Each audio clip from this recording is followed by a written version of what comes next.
এই কাহিনীর সমস্ত চরিত্র এবং ঘটনা সম্পূর্ণ কাল্পনিক। বাস্তবে জীবিত বা মৃত কোনো ব্যক্তি অথবা কোনো ঘটনার সাথে এর মিল থাকলে তা সম্পূর্ণ অনিচ্ছাকৃত এবং কাকতালীয়। ব্যবহৃত অপ্রাকৃত এবং অলৌকিক ঘটনাক্রম পরিবেশনার উপক্রম মাত্র। কুসংস্কারে বিশ্বাস করবেন না, কুসংস্কার ছড়াবেন না।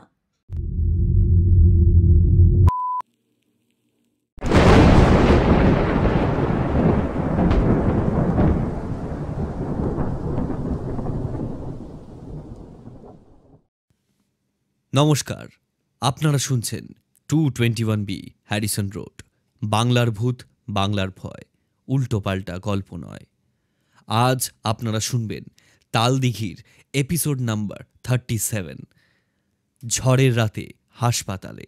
স্ক্রিপ্টে আছে দেবশ্রী ভট্টাচার্য আর সুমিতেন্দ্র।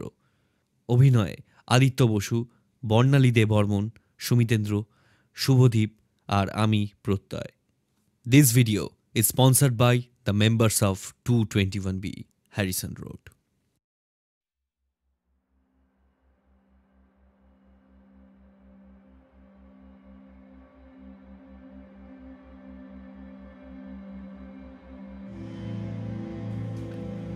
বেশ কিছুদিন ডেঙ্গুতে কাবু হয়ে পরিমল সরকারের হাসপাতালের বেডে শুয়েছিল সনাতন।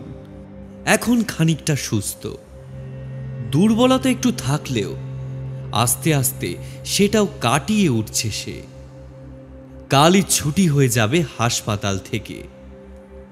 সনাতন নিজেকে নিয়ে একটু পরীক্ষা করে দেখে নেওয়ার জন্য হাসপাতালের বিছানা ছেড়ে লম্বা হলঘরটায় একটু হেঁটে দেখে নিচ্ছিল, আর তার বিছানায় পা ঝুলিয়ে বসে পাশের বেডের ফটিকের ওষুধের লিস্ট মিলিয়ে সব কটা ওষুধ ঠিকমতো এসেছে কিনা দেখে নিচ্ছিলেন ডক্টর পরিমল সরকার। প্লেটলেট উঠে গেছে দেখে আর মশারি টাঙানো হয়নি বেডে। পরিমল সরকার ছিলেন সরকারি ডাক্তার। সারা জীবন এই গ্রামে সেই গ্রামে ডাক্তারি করে বেরিয়েছেন। এখন খাতায় কলমে রিটায়ার করে গেলেও পরিমলবাবু ডাক্তারি করার অভ্যাসটা যায়নি। বিয়ে থা করেননি, একলা মানুষ। তাই নিজের ভিটে এই সূর্যমুখীতে বুড়ো বয়সের জমানো টাকার সবটুকু দিয়ে একখানা বেশ বড় হাসপাতাল খুলেছেন তিনি নিজে। বড়সড় বলতে ওই গোবিন্দপুরের স্বাস্থ্য কেন্দ্রটা থেকে অনেক বড়। আমাদের শহরের সাথে তুলনা এখানে একেবারেই চলে না। উদ্দেশ্য শেষ বয়সে নিজের দেশের লোকেদের সেবা করে একটু পুণ্য অর্জন করে যাওয়া। টাকা পয়সা একেবারেই নামমাত্র নেন। তাই এই মাস কয়েকের মধ্যেই বেশ লোক হচ্ছে আস্তে আস্তে। এখনো অবশ্য কিছু গুছিয়ে উঠতে পারেননি। সব কিছু প্রায় নিজে হাতেই করতে হয় তাকে। কাজ করতে করতে রাত হয়ে যায়। পাশেই মানে সাইকেল করে একটু গেলেই তার বাড়ি, যদিও সেখানে আর যাওয়া হয়ে ওঠে না। ওই হাসপাতালের বেডে বসে বসে কাজকর্ম করতে করতেই তিনি রাত কাটিয়ে দেন, আর কাজের ফাঁকে ফাঁকে আড্ডা দেন রোগীদের সঙ্গে। সনাতন পায়চারি করতে করতে সবে দরজার কাছে গেছে, অমনি আলোটা নিভে গেল। বোধহয় লোডশেডিং হয়ে গেল। গ্রামের ব্যাপার, রাত হলে এখনো এখানে প্রায় অন্ধকারে থাকতে হয়। তার উপর এই ঝড় বৃষ্টির সময় যখন তখন আলো চলে যায়। সনাতন অন্ধকারে ফিরে আসতে গিয়েই ধাক্কা খেল দরজার পাশে রাখা জলের কুজো রাখা টুলটার সাথে। কুজোটা পড়েই যাচ্ছিল আরেকটু হলে। সনাতন শেষ মুহূর্তে ধরে পাঁচিয়ে নিল। শুধু স্টিলের গ্লাসটা পড়ে গিয়ে ঘুরতে লাগলো মেঝেতে। পরিমল ডাক্তার বেডে বসেই হাঁক দিলেন, বাবা সনাতন, ওখানেই দাঁড়া বাবা, ওখানেই দাঁড়া। এদিক ওদিক করতে গিয়ে দুর্বল শরীর নিয়ে কোথায় আবার আছাড় খেয়ে পড়বি তুই। তুই দাঁড়া দাঁড়া, আমি আলোটা জ্বালাই, দাঁড়া বাবা। পরিমল ডাক্তার বেশ গোছানো মানুষ। এখানে প্রতিদিন রাতের দিকে এমন আলো চলে যায় বলে তিনি হাসপাতালের বিছানার পাশে যে ওষুধ রাখার টেবিল থাকে তার ড্রয়ারে একটা করে মোমবাতি আর দেশলাই রেখে দেন। এখন সেখান থেকেই একটা মোমবাতি নিয়ে জ্বালালেন। এই ঘুটঘুটে অন্ধকারের মধ্যে একটা মোমবাতির আলোই যথেষ্ট। সনাতন আস্তে আস্তে নিজের বেডে চলে গেল। ধুর বাবা, এই অসময়ে লোডশেডিংটা হলো। এই অন্ধকারে কাজকর্ম কিছু করা যায় নাকি? উফ। পরিমল ডাক্তার বিরক্তিতে মুখ ভার করে কাগজপত্র সব গুছিয়ে নিয়ে যাচ্ছিলেন। সনাতন পিছন থেকে ডেকে বলল, ও ডাক্তারবাবু, কোথায় যাচ্ছেন? এই অন্ধকারে তো আর কিছু কাজ করতে পারবেন না। তা একটা গপ্প বলেন না শুনি। আর শুনেছি তো আপনার নাকি গপ্পের অনেক স্টক। তা এ কদিন তো আপনার কাজের এত চাপ দেখলাম যে গপ্পের কথাটা বলেই উঠতে পারলাম না। কাল তো ছুটি হয়ে যাচ্ছে আমার, বাড়ি চলে যাব। তা আমার তো আর গপ্পই শোনা হবে না। বাইরে বৃষ্টি পড়ছে, আলো নেই। একটা ভূতের গপ্প বলুন না ডাক্তারবাবু। কি আবদার দেখো ছেলের! হ্যাঁ, গল্প শুনবে, তাও আবার ভূতের। 3 নম্বর বেড থেকে ফটিক শুয়ে শুয়েই বলে উঠল, ভূত বলে কিছু আমার হয় নাকি?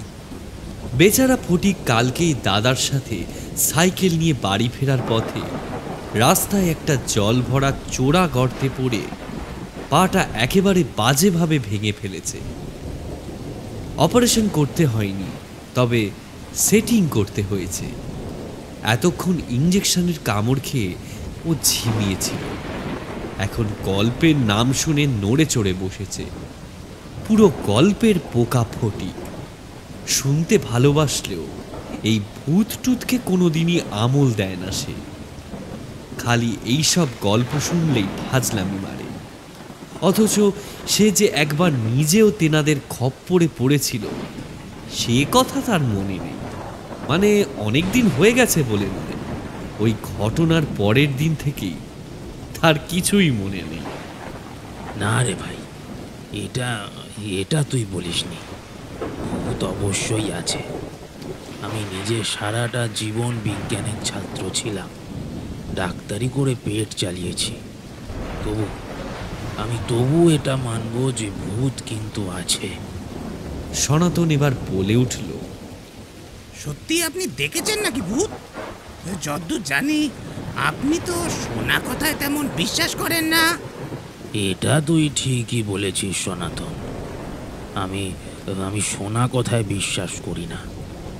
আর আমি যে ভূতের কথা বললাম সেটা কিন্তু শোনা কথা নয় সনাতন। আমি একেবারে স্বচক্ষে দেখেছি, নিজের চোখে দেখেছি আমি ভূত। আচ্ছা আচ্ছা, সার্টিফিকেটটা পেশ না করে গল্প করা বলুন দেখিনি। সনাতন এসে নিজের বেডে জমিয়ে বসল। আর ফটিকও খানিক উঠে বসার চেষ্টা করেও পারল না। তার পা যে প্লাস্টার করে ঝোলানো রয়েছে। সনাতন বলল, তাহলে বলুন না ডাক্তারবাবু, সেই ভূত দেখার গল্পটাই বলুন না। বলবো? তা বলাই যায়। দাঁড়া, আমি বরং তোদের মশারিটা আগে টাঙিয়ে দিই। এই অন্ধকারে আবার কখন মশা কামড়ে দেবে, তখন আবার আরেক বিপত্তি হবে। বিছানা দুটোর মশারি টাঙিয়ে তাদের মাঝখানে একটা চেয়ার টেনে বসলেন পরিমল ডাক্তার। সনাতনের যেন আর তর সইছে না। এবার বলুন ডাক্তারবাবু, সেই গল্পটা বলুন। ভালো করে বসি, দাঁড়া আগে। পরিমল ডাক্তার এবার গলা ঝাড়া দিয়ে শুরু করলেন।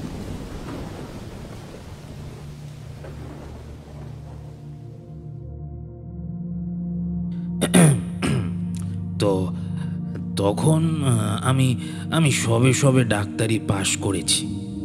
উত্তর দিনাজপুরের দিকে একটা ছোট্ট গ্রাম আছে, নাম হচ্ছে কারোয়া। কি কেওড়া? আরে দূর দূর, কেওড়া নয় রে ফটিক, কারোয়া। ও বলেন বলেন। হ্যাঁ, তো তো যা বলছিলাম, সেখানেই আমি জুনিয়র ডাক্তার হিসেবে জয়েন করেছি। বড় ডাক্তার শুধু তোর ওই সোমবার আসতেন, আর সপ্তাহের বাকি 6টা দিন আমি আর ওই দুজন নার্স মিলে পুরো হাসপাতালটা চালাতাম। জায়গাটা ছোটই ছিল, তবে ছোট হলেও হাসপাতালে কিন্তু রোগীর অভাব ছিল না। আর সবই বুঝলি তো, একদম সবই কিন্তু সিরিয়াস রোগী। এই ধর, এই চা বাগানে সাপে কাটা রুগী, বা তোর ওই জঙ্গলে হাতির সুরে আছাড় খাওয়া রুগী। সারাদিন এইসব সামলাতে সামলাতে একেবারে নাভিশ্বাস উঠে যাওয়ার মতো অবস্থা। তো এরই মধ্যে মাঝে মাঝে এমন একটা ব্যতিক্রম দিন আসে যখন এই সারাদিন বসে বসেও একটাও রুগীর দেখা মেলে না। তো আমার দুই যে নার্স ছিল, তারা ওই একে অপরের নেল পালিশের রং বিচার করে সারাদিন কাটিয়ে দেয়। আর এদিকে আমার আমার কিছুতেই সময় কাটতে চায় না। রোগী দেখতে দেখতে এমন একটা বদ অভ্যাস হয়ে গেছে যে ঠিক ওই সময়টা না আমার আমার অন্য কিছু করতে ইচ্ছা করতো না। তো আমি ভাবলাম যে বই পড়ার চেষ্টা করে দেখা যাক। না, মন বসাতে পারলাম না, গান শুনতেও ইচ্ছা করলো না। তো সেদিনও ওই রকম একটা ছন্ন ছাড়া দিন ছিল। বাইরে তখন মুষল ধারায় বৃষ্টি পড়ছে, রোগী নেই একটাও সকাল থেকে। আমি চুপচাপ একা একা টেবিলের উপর পা তুলে সাপ ব্যাং চিন্তা করছি, এই রকম পরিবেশে নাকি কবিতা লেখা উচিত। তো মনে মনে আমি তাই দুটো লাইনের মধ্যে ছন্দ মেলানোর চেষ্টা করছিলাম। এমন সময় শুনি এই বৃষ্টির আওয়াজ ছাপিয়ে এক ভয়ঙ্কর চিৎকার। ভালো করে শুনে বুঝলাম যে একজন নয়, অনেক জনের চিৎকার কানে আসছে। আমি খানিকটা অবাক হয়ে গেলাম। আলস্য ত্যাগ করে সঙ্গে সঙ্গে হাসপাতালের গেটে এসে ব্যাপারটা দেখলাম। দেখে আমি তো অবাক। সামনের মাঠের ওই প্রান্তে বটগাছটা ঘিরে ঠিক ঠিক করছে ভিড়। সারা গ্রাম যেন ভেঙে পড়েছে ওখানে। আমি ভাবলাম যে বোধহয় এত বৃষ্টিতে কোথাও কিছু বিরাট একটা ক্ষতি হয়ে গেছে, নইলে এত লোক এখানে এসে এইভাবে জড়ো হবে কেন। আমি ছাতা মাথায় দিয়ে বের হলাম। সে যা বৃষ্টি পড়ছিল তাতে ছাতায় কোনো কাজ হচ্ছে না, ওই শুধু মাথায় দেওয়াই সার। তো যাই হোক, আমি কোনো মতে ভিড় ঠেলে ঠেলে এগিয়ে গেলাম। আসলে ততদিনে ওখানে ডাক্তারবাবু বলে সেভাবে নাম না কিনলেও কিঞ্চিত ভক্তি শ্রদ্ধা অর্জন করেছিলাম লোকে। তাই লোকে আমার আলতো ঠেলা খেয়েই রাস্তা করে দিতে লাগলো। তাদের একেবারে মাঝে ওই বট গাছের কাছে গিয়ে আমি যা দেখলাম, তাতে বললে বিশ্বাস করবি না, আমার চক্ষু একেবারে ছানা মোড়া হয়ে গেল। গিয়ে দেখি যে একটা লোককে ওই বিরাট গাছটার সাথে পিছমোড়া করে বাঁধা আছে, আর লোকজন তাকে ইচ্ছে মতো পিটিয়ে চলেছে। লোকটার সারাটা শরীর একেবারে রক্তাক্ত, মাথা ফেটে গেছে, চোখের কাছটা নীল হয়ে গেছে, এতটাই যে চোখ খুলে তাকাতে পারছে না লোকটা। আমার সামনেই একজন লোক ওই সময় মার মার ব্যাটাকে বলে একটা থান ইট নিয়ে মারতে এগিয়ে যাচ্ছিল। আমি তাড়াতাড়ি লোকটাকে এক হাত দিয়ে আটকে বললাম, আরে আরে কি হলো? আপনারা ওকে মারছেন কেন? কি কি দোষ করেছো? কি করেছো মানে? ভদ্রলোক চোখ মুখ পাকিয়ে এমন করে খেপে উঠলো যে মনে হলো যেন লোকটা এত সাংঘাতিক একটা অপরাধ করেছে যে এই শাস্তি তো কিছুই না, অথচ আমি নাকি কিছুই জানি না। কীর্তিমার হার চুরি করেছে বেটা। আমি আসলে সত্যি খুব অজ্ঞ। কারুয়া গ্রামে আমি মাসখানেক হলো এসেছি তখন। তার মধ্যে প্রায় পুরো সময়টাই ওই হাসপাতালের চার দেওয়ালের মধ্যেই কেটে যায়, বুঝলি। তো ওই কীর্তিমাটাকে আমি ঠিক বুঝতে পারিনি। ভদ্রলোক এত সম্মান দিয়ে নামটা উচ্চারণ করলেন যে আমার আর নিজের অজ্ঞতা দেখাতে সাহস হলো না। তা সেই লোকটার কথাতেই আন্দাজ করলাম যে দিনাজপুরের বড় বড় দুটো চা বাগানের মালকিন, এবং বলা যায় যে প্রায় পুরো দিনাজপুরেরই অলিখিত মালকিন হলেন ওই কীর্তি পুরকায়স্থ। এখানকার অধিবাসীরা তাকে সম্মান করে হয়তো ওই কীর্তিমা বলে ডাকে আর কি। আর এই লোকটা সেই শ্রদ্ধেয় কীর্তিমার হার চুরি করেছে। সত্যি এ তো বড় অপরাধ। কিন্তু কিন্তু তাই বলে লোকটাকে এভাবে গাছে বেঁধে মারাটা কি ঠিক হচ্ছে? আমি লোকটাকে বললাম, চুরি করেছে? আচ্ছা আচ্ছা, ঠিক আছে ঠিক আছে। আমি বলছিলাম যে, কিন্তু আপনারা শুধু শুধু ওকে মারছেন কেন? আপনারা বরং পুলিশে খবর দিন না, ওরা যেটা ভালো বুঝবেন সেটা করবেন। পুলিশ কি করবে? পুলিশ এখানে এমনই হয় ডাক্তার সাহেব, পুলিশ এখানে চোর ধরতে যায় না কো। কেউ চুরি করলে গায়ের মানুষ পিটিয়ে আধমোড়া করে পুলিশের কাছে চোরকে দিয়ে আসে, তারপর পুলিশ তারে জেলখানায় ধরে রাখে। লোকটাকে মারতে গিয়ে ৩-৪ জন তো আমার ওপরই ঝাঁপিয়ে পড়ে আর কি। আমি ভয়ে খানিকটা পিছিয়ে এলাম। বৃষ্টি তখন যেন আরো জোরে পড়া শুরু করলো। বুদ্ধি করে আমি তখন সবার উদ্দেশ্যে বললাম, এই আস্তে আস্তে আস্তে আস্তে আস্তে বলছি বলছি শুনুন না একটা কথা। বলছি, এই এত বৃষ্টি পড়ছে এখন, এর মধ্যে শুধু শুধু ভিজে কি হবে বলুন তো? শুধু শুধু রোগ ব্যাধি হবে আপনাদের, আবার হাসপাতালে এই লাইনে দাঁড়িয়ে ওষুধ কিনতে হবে সবাইকে। তার চেয়ে বরং আমি বলি কি, এই লোকটাকে আমি হাসপাতালে নিয়ে গিয়ে রাখছি, ঠিক আছে? আর আপনারা বরং পুলিশে গিয়ে খবর দিন। মনে হয় এই কথাটা সবার মনে ধরলো। একজন একটু সন্ডা গোছের লোক সেই বিশাল জনসমুদ্রের দিকে তাকিয়ে হুকুম করলে, চল চল, চোর বেটাকে হাসপাতালে জমা করে দিয়ে আসে। আমি ওদের আটকাতে চেষ্টা করেছিলাম। চোরটাকে হাসপাতালে নিয়ে যাওয়ার জন্য এই অধম তো ছিলই ওখানে, কিন্তু কে কার কথা শোনে। বটগাছ থেকে লোকটাকে খুলে ওকে টানতে টানতে লাথি মারতে মারতে, মানে আর যেটুকু মারের বাকি ছিল আর কি, সেই কোটা পূর্ণ করে হাসপাতালের সামনের খোলা চাতালে ছুঁড়ে ফেলে দিল লোকটাকে। দিয়ে সবাই হই হই করে বলে উঠল, আরে চল রে, থানায় যাই, চল চল। এই নমুন, ডাক্তার চল, থানায় চল, চল চল চল চল। যেমন হই হই করে সবাই এসেছিল তেমনই হই হই করে আবার সবাই চলে গেল। আমি এবার সেই আধমরা চোরটার কাছে গিয়ে হাঁটু মুড়ে বসলাম। চোর হোক আর ডাকাতি হোক, একটা লোককে চোখের সামনে তো মরতে দেখে যদি বাঁচাতে না পারি, অন্তত বাঁচানোর চেষ্টা যদি না করি, তবে সেটা আমার জীবিকার জন্য একেবারেই বিবেচনামূলক কাজ হবে না। লোকটার নাড়ি দেখলাম আমি, খুবই হালকা চলছে, একেবারে ক্ষীণ হয়ে এসেছে। মনে হয় গাছে বেঁধে রাখার সময় যতটুকুই বা প্রাণ পড়েছিল, এত দূর এইভাবে মারতে মারতে টেনে হেঁচড়ে নিয়ে আসার ফলে সেটুকু দেহ ছেড়ে যাওয়ার জন্য ছটফট করছে। আমি লোকটাকে পাঁজা কোলা করে তুলে হাসপাতালের বিছানায় নিয়ে গিয়ে শোয়ালাম। হাঁকডাক করে সঙ্গে সঙ্গে 2 নার্সকে ডেকে আনলাম। তারপর শুরু হলো যাকে বলে একেবারে দক্ষ যজ্ঞ। এই পরীক্ষা, ওই ইঞ্জেকশন, কত কসরত করলাম। কিন্তু একটু বাদেই দেখলাম লোকটার অক্সিজেন স্যাচুরেশন কমে আসছে। ওদিকে অক্সিজেন সিলিন্ডারও ফাঁকা হাসপাতালে।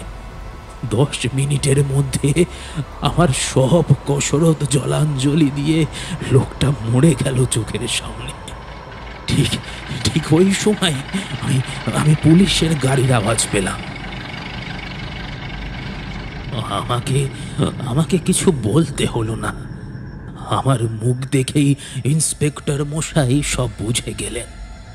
টেবিলে শোয়া লাশটাকে দেখে ঘেন্নায় মুখ বেঁকিয়ে ইন্সপেক্টর সাহেব বললেন, ওই দেখো মরে গেল চোরটা, বাঁচা গেছে। এক কাজ করেন, সুপারবাবু তো নেই, আপনি একখান রিপোর্ট লিখে দেন। হঠাৎ দেখলাম একটু এপাশ ওপাশ দেখে, ভগবান জানেন কার কান বাঁচিয়ে আমার সামনে এসে ইন্সপেক্টর সাহেব একেবারে ফিস ফিস করে বললেন, বেশি কাটাছেড়া করার দরকার নেই, কীর্তিমার ব্যাপার বোঝেনি তো, লিখে দেবেন হার্ট অ্যাটাক করে মরে গেছে, ল্যাটা চুকে গেল। কথাটা শুনে আমি অবাক হলাম। এ আবার কেমন কথা বলছে? চোখের সামনে দেখলাম যে লোকটা এলো পাথারি কিল চর খেয়ে নাভিশ্বাস তুলল। আমার চোখের সামনে আমার নিজের হাতে লোকটা মারা গেল, আর আর আমি হার্ট অ্যাটাক কি করে লিখে দিই? আমি চুপ করে আছি। দেখে ইন্সপেক্টর সাহেব আরও খানিকটা কাছে এগিয়ে এসে বললেন, আরে কি এত ভাবছেন, আপনি তো ডাক্তার মানুষ, আপনাকে কি এখন আমায় বোঝাতে হবে? আরে বাবা, হার্ট বন্ধ হয়ে গেছে বলেই লোকটা মরে গেছে। আমি বাইরেটা একবার উঁকি দিয়ে দেখলাম যে সন্ধে হয়ে এসেছে ইতিমধ্যে। আকাশের মুখ ভার বলে সন্ধে যেন আরো তাড়াতাড়ি হয়ে গেছে গ্রামে। এই সময়ে পোস্টমর্টম করা চলে না। অবশ্য এই মরা কাল অবধি রাখার ব্যবস্থাও এই হাসপাতালে নেই। এইসব হাজারো চিন্তা করছি। ইন্সপেক্টর সাহেব দেখলাম আমার ওপর বেশ রাগ করে বললেন, তা দেখেন, আপনার দ্বারা যদি না হয় তাহলে অন্য কোনো বড় ডাক্তারকে ফোন করেন, বলবেন কীর্তিমার ব্যাপার, নাম শুনলেই সুরসুর করে চলে আসবে। আমি মনে মনে ভাবলাম যে সেটাই বরং ঠিক হবে। আমি তখন জুনিয়র ডাক্তার, সবেমাত্র কিছুদিন হলো জয়েন করেছি। আমার কি দরকার এইসবের মধ্যে যে ঢুকে পড়ার, এইসবের দায়িত্ব নেওয়ার। ইন্সপেক্টর সাহেব চলে গেলেন। বাইরে তখন একটা মুখ গোমরা পরিবেশ। একটু সময়ের জন্য হয়তো বৃষ্টিটা থেমেছে, একটু বাদেই আবার ঝেপে নামবে বোধহয়। ফোন ধরে একটু আগেই আমার 2 নার্স ছুটি করে বাড়ি চলে গেল। গ্রামের 3 কামরার হাসপাতালে চারিদিকে কেউ নেই, তখন শুধু আমি আর একটা মৃতদেহ।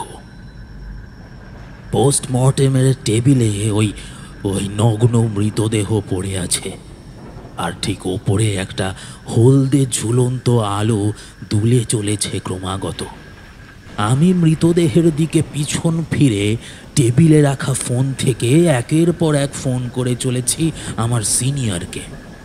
এত ঝড় বৃষ্টি হচ্ছে যে তার মধ্যে ফোনও লাগছে না, বারবার এনগেজ আসছে। ইন্সপেক্টর সাহেব বলেছিলেন যে কীর্তিমার নাম শুনলে তিনি নাকি সুরসুর করে চলে আসবেন। হয়তোবা আসবেন, কিন্তু নামটা শোনাতে তো হবে তাকে।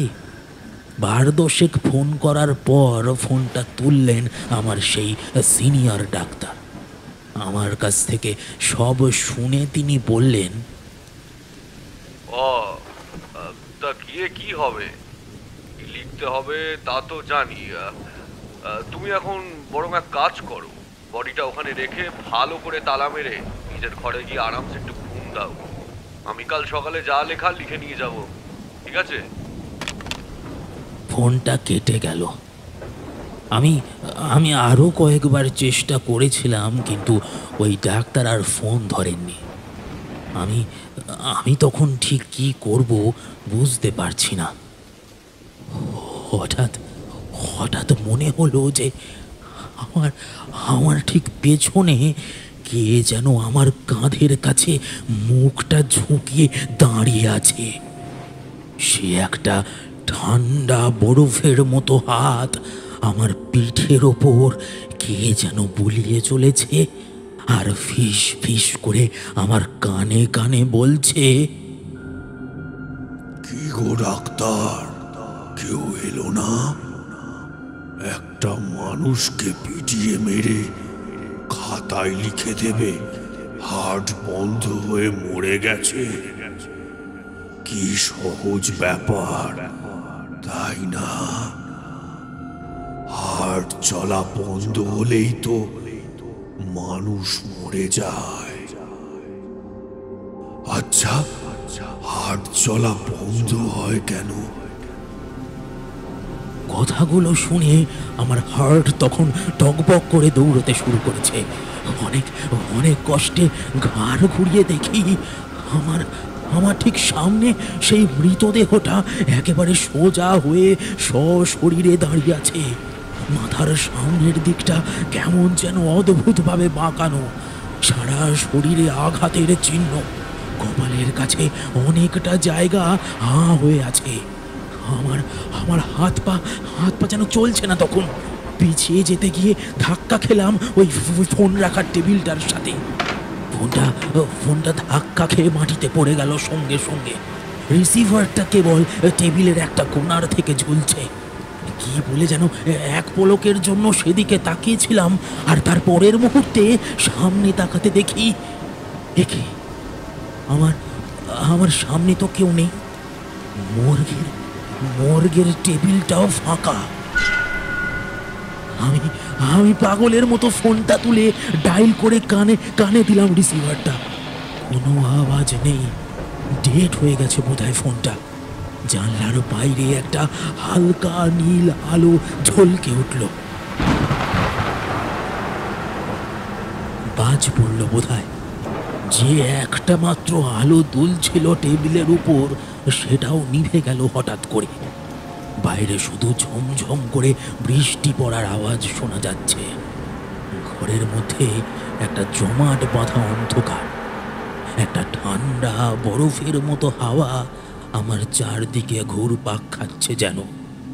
সেই হাওয়াটা আবার যেন আমার কানের কাছে এসে বলল, ডাক্তার বাবু, ও ডাক্তার বাবু, আপনারও কি হার্ট চলা বন্ধ হয়ে গেল নাকি?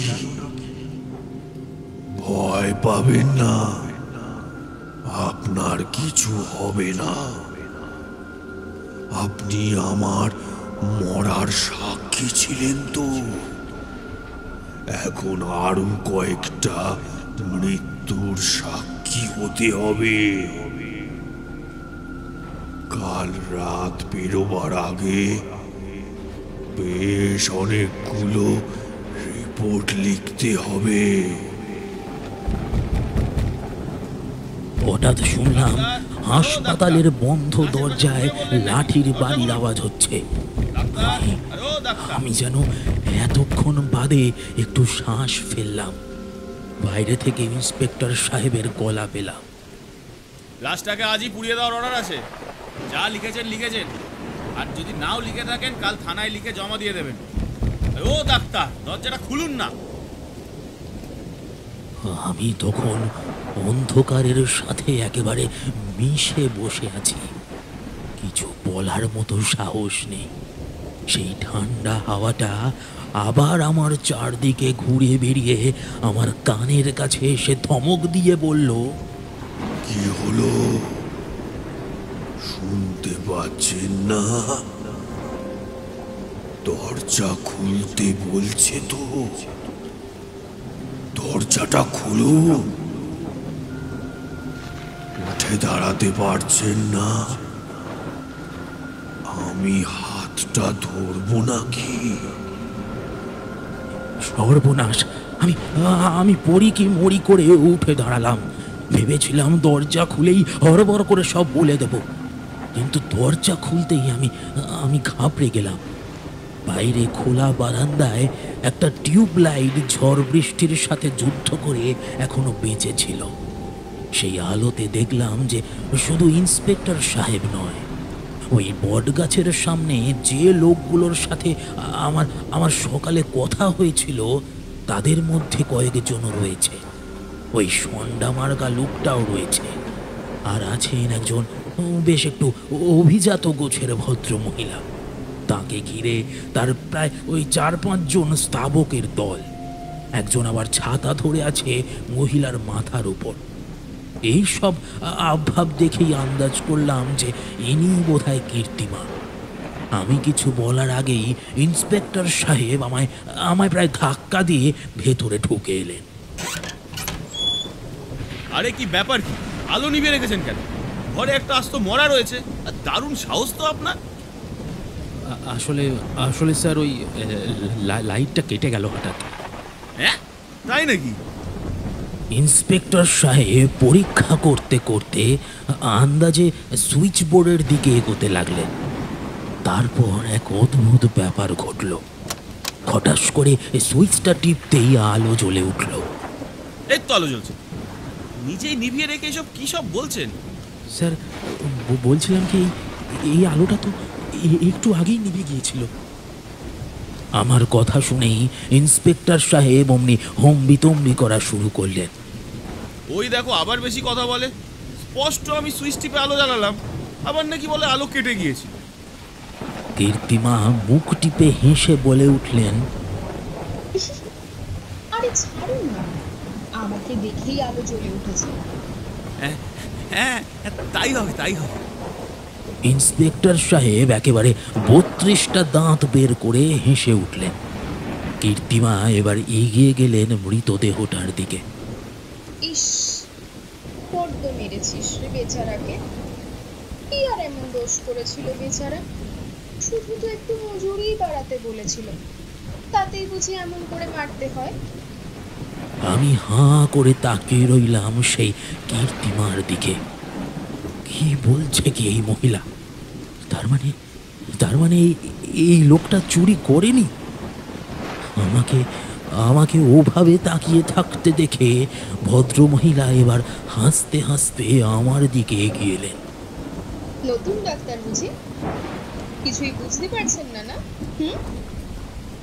ইন্সপেক্টর সাহেব পিছন থেকে পিচিক করে হেসে বললেন, না ম্যাডাম, একদম নতুন, কিছু বোঝে না, সব কিছু শেখাতে হয়।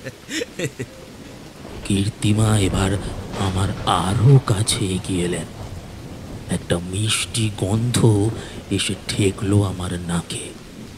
এই অসময়ে বেরোনোর আগেও আদর দিতে ভোলেননি ভদ্র মহিলা।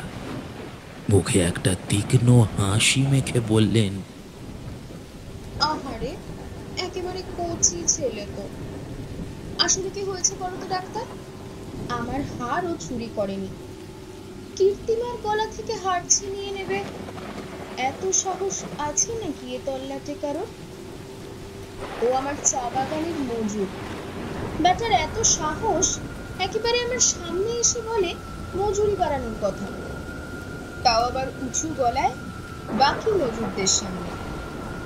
তুমি তো জানো, ছোট মুখে বড় কথা একদম ভালো নয়, তাই একটু ব্যবস্থা করতে হলো। এমন করে চুরির বদনাম দিলাম যে ওর সাথে যারা কাজ করতো, ওর বন্ধু বান্ধব, যারা ওকে উস্কে ছিল এই টাকা বাড়ানোর কথা বলতে, তারা পর্যন্ত ওকে পিটাতে পিটাতে সারা গ্রাম ঘুরিয়েছে। আহারে, বড্ড কষ্ট হয়েছে। তাই তো একবার রাতের বেলায় দেখতে এলুম সব ঠিক আছে কিনা। শোনো ডাক্তার, ওকে আর কাটাছেঁড়া করে কোনো লাভ নেই। আমি লোকজন নিয়ে এসেছি, রাত থাকতে থাকতেই ওর সৎকার করে দেব। আহারে, কীর্তিমার আবার দয়ার শরীর, লোকের এত কষ্ট আবার আমি দেখতে পারি না। দেখো দেখি, লোকটা মরে যাতে একটু শান্তি পায়, তাই আমি নিজেই এসেছি। আর ওই হারটা কোথায়? হারের কথাটা আমি বললাম, কিন্তু সত্যি আমি বললাম নাকি কেউ আমাকে দিয়ে বলালো আমি ঠিক বুঝতে পারলাম না। হার এই তো আমার কাছেই আছে, কোথায় আবার যাবে? বলে ভদ্রমহিলা হারটা নিজের ব্লাউজের এক পাশ থেকে বের করে গলায় পরতে যাবেন, এমন সময় ধূপ করে আলোটা নিভে গেল আবার।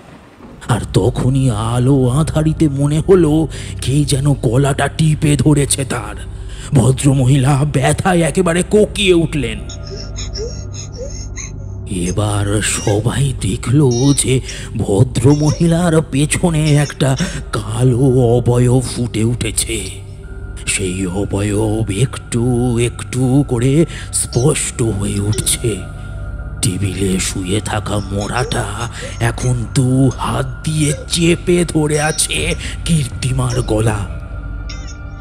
আরো একবার বল, হাতটা কোথায়? এই প্রশ্নের উত্তর কে বলবে আর কি করেই বা বলবে? কীর্তিমার গলা দিয়ে একটা অস্পষ্ট গোঙানি ছাড়া আর কিছুই বের হচ্ছিল না সেই মুহূর্তে। আমার ঠিক পাশেই একটা ধপ করে কি যেন পড়ে যাওয়ার আওয়াজ পেলাম। তাকিয়ে দেখলাম যে সেই বটগাছের পাশে যে লোকটা হম্বিতম্বি করছিল সে অজ্ঞান হয়ে পড়ে গেল।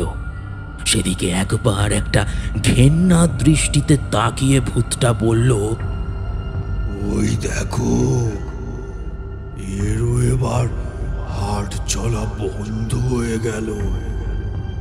কীর্তিমার সাথে যারা এসেছিল তারা হুড়মুড় করে পালাতে গেল সব। ইন্সপেক্টর সাহেবও পরি কি মরি করে ছুটলেন বাইরের দিকে। সবাই হুড়মুড় করে দরজা দিয়ে বেরিয়ে গেল। ইন্সপেক্টর সাহেব বের হওয়ার আগেই দরজাটা ধমাস করে একেবারে তার মুখের ওপর বন্ধ হয়ে গেল। তিনি ধরাম ধরাম করে দরজা ধাক্কা দিতে লাগলেন, কিন্তু কিন্তু কে খুলবে দরজা? ওই দরজা কি আর খোলা যায়? ওদিকে কীর্তিমায়ের দম বন্ধ হয়ে গেছে বোধহয় ততক্ষণে। গলাটা ছেড়ে দিতেই ধুম করে পড়ে গেল মাটিতে শরীরটা। এবার সেই জ্যান্ত মরার শরীরটা একটু একটু করে এগিয়ে যাচ্ছে ইন্সপেক্টর সাহেবের দিকে। ভদ্রলোক একবার করে পিছন তাকাচ্ছেন আর জোরে জোরে দরজা ধাক্কাচ্ছেন। ভূতটা আরো কাছে এগিয়ে আসছে। এবার আর নিজেকে সামলাতে পারলেন না ইন্সপেক্টর সাহেব। দরজা ধরে মাটিতে শরীরটা ফেলে দিলেন। বসতে গিয়ে আস্তে আস্তে প্রায় শুয়েই পড়লেন মাটিতে। ওনারও বোধহয় বুকের 12টা বেজে গেল। এবার সেই প্রেতাত্মা আমার দিকে ফিরল। আমি ভয়ে আঁতকে উঠলাম। এবার কি আমার পালা নাকি? মনে হয় না, কারণ অদ্ভুতভাবে হেসে উঠল সেই প্রেতাত্মা। হাসতে হাসতেই বলে উঠল,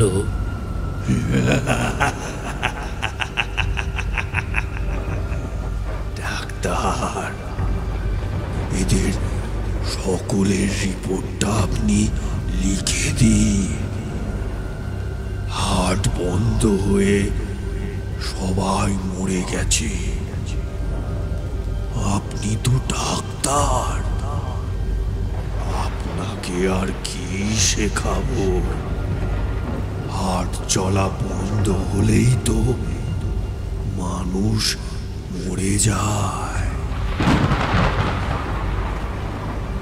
ঘরের আলোটা আবার ধপ করে জ্বলে উঠে আমার চোখটা একেবারে ধাঁধিয়ে দিল।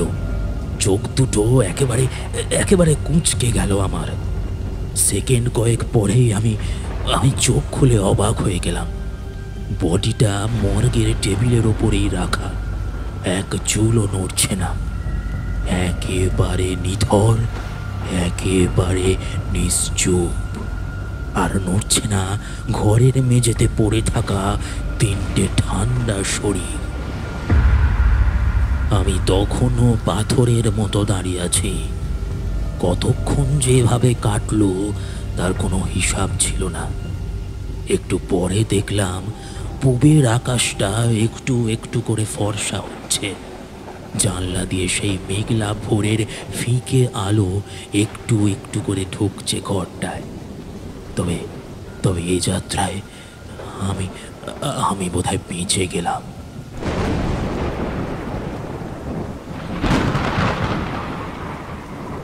করাত করাত করে 2বার বাজ পড়ার পর অন্ধকার ঘরে হঠাৎ আলো জ্বলে উঠল।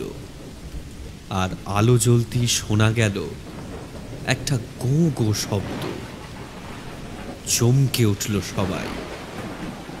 পরিমল ডাক্তার গোল গোল চোখ করে একবার ফটিকের দিকে তাকিয়ে হো হো করে হেসে উঠলেন। কি রে ফটিক, হ্যাঁ?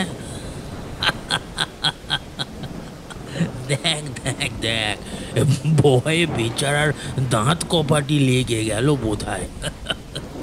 একটু একটু আগেই বলছিল না যে ভূত বলে নাকি কিছু হয় না। দাঁড়া দাঁড়া দাঁড়া, তোরা দাঁড়া, ভয় পাস না, আমি আসছি এক্ষুনি। দেখি কাল সকালে একবার তালদিঘিতে ফোন করে জানাতে হবে।